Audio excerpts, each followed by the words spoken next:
friends, welcome back to my channel. நீங்க இப்போ இந்த நிலைமையில இருக்கீங்களா? OMR பக்கத்திலே லேண்ட் வாங்கணும். ஆனா பட்ஜெட் வெறும் 28 லட்சம் தான் இருக்கு. டவுன் பேமெண்ட் 5 ல இருந்து ஒரு 6 லட்சம் தான் இருக்குன்னா அப்போ இந்த வீடியோ இருக்க லேஅவுட்ல உங்களால ஒரு லேண்ட் பர்ச்சேஸ் பண்ணிட முடியும். ஏன்னா நம்ம என்ஆர்ஐ ப்ராப்பர்ட்டிஸ் லான்ச் பண்ணிருக்க இந்த அசோக் நகர் லேஅவுட் நம்ம OMR ரோட்ல இருந்து ஜஸ்ட் ஒரு 2 கிலோமீட்டர் டிஸ்டன்ஸ்ல தான் அமைஞ்சிருக்கு. இதுக்கு வழி பார்த்தீங்கன்னா உங்களுக்கு புதுப்பாக்கம் ரஜினி தோட்டம் வழியாகவும் வரலாம், இல்லை கேளாம்பாக்கம் மார்க்கெட் ரோடு வழியாகவும் வரலாம். இது இருக்க லொக்கேஷன் பார்த்தீங்கன்னா உங்களுக்கு தையூர் ஏரியா வரும்.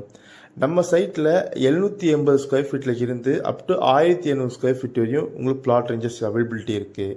இங்கே பர் ஸ்கொயர் ஃபீட் ரேட் பார்த்தீங்கன்னா 3500 பர் ஸ்கொயர் ஃபீட்டுங்க. அப்படி பார்த்தீங்கன்னா உங்ககிட்ட ஒரு 27 லட்சம் இருந்தால் போதும் இங்கே ஒரு லேண்ட் புக் பண்ணிடலாம்.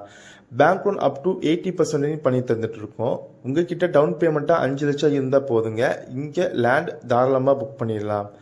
இது ஒரு டிடிசிபி அண்ட் அப்ரூவல் லேஅவுட்டுங்க. உங்களுக்கு சுற்றிலும் ரெசிடென்ஸ்க்கு மத்தியில தான் உங்களுக்கு கொண்டு வந்திருக்கோம் கேட்டட் கம்யூனிட்டியா. சைட்டுக்கு வெளியே மட்டும் இல்லைங்க, சைட்டுக்குள்ளேயும் இப்போ வீடு கட்டவும் ஆரம்பிச்சிட்டாங்க. இதை பற்றி மேலே தெரிஞ்சுக்கணும் அப்படின்னா நம்பரை கால்